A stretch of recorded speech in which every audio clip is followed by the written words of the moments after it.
Hi guys, just want to give you an update on the Vanmoof, I can never pronounce it right. The Vanmoof S3. I've had this for 2 months. Just done about a 20-mile journey. Overall, I can report that the bike is really good. It does what it says on the tin. It's very smooth.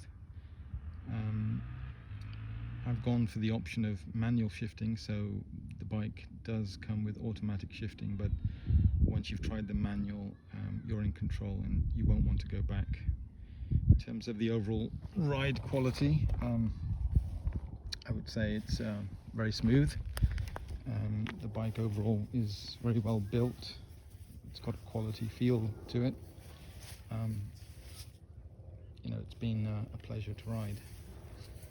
It's had a couple of, well, not a couple, but it's had one fault in the first 3 weeks. Unfortunately, it had an error code that appeared on the matrix display.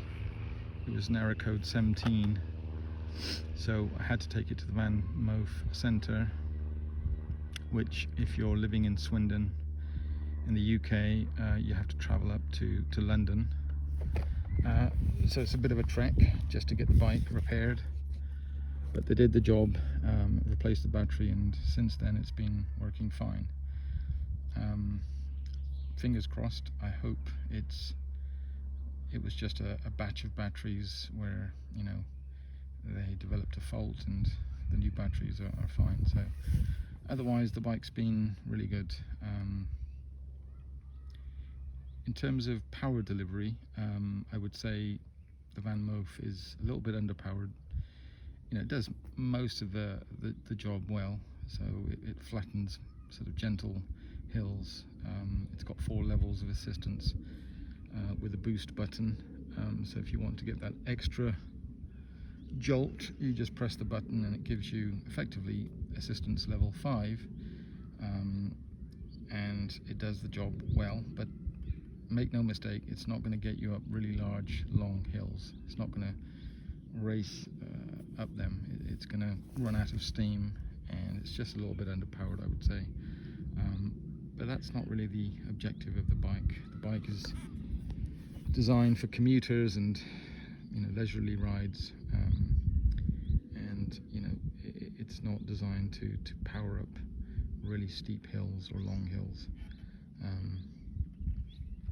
But for most uses, it's brilliant. In assistance level 4, you can really motor on normal routes. You can really make progress. I would say assistance level 3 is also pretty good. The bike's doing most of the work, but levels 1 and 2, you do feel it. So you do feel like you're riding more, and if you want to work out, levels 1 and 2 are fine for that.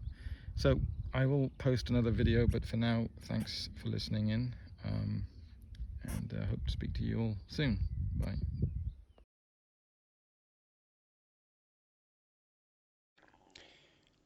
Well, that was a while back in May. It's August now. Unfortunately, my S3 Vanmoof developed further faults, reliability issues, problems related to the battery, to the electronic gear shifting. There's quite a long list, unfortunately. So I reluctantly had to return the bike to Vanmoof. They gave me a full refund and were completely honourable about it. So I say reluctantly because actually when the bike worked, it was fantastic. It was brilliant, a joy to ride. So I think Vanmoof as a company, have really lost me as a customer. And I just wanted to share this feedback to anybody considering a purchase of a Vanmoof.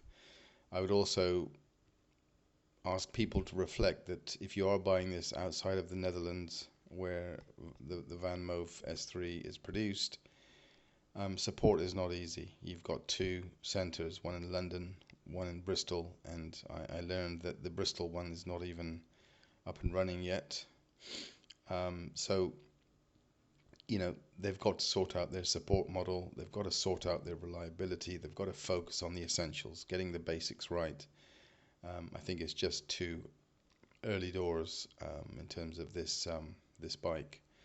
So, yep, that's my adventure over. I won't be purchasing a Vanmoof again. They've lost me. You only get one chance. I'll wait and see what happens in the market to see what other e-bikes are on offer. But for now, I've gone back to traditional bikes. Thanks for listening.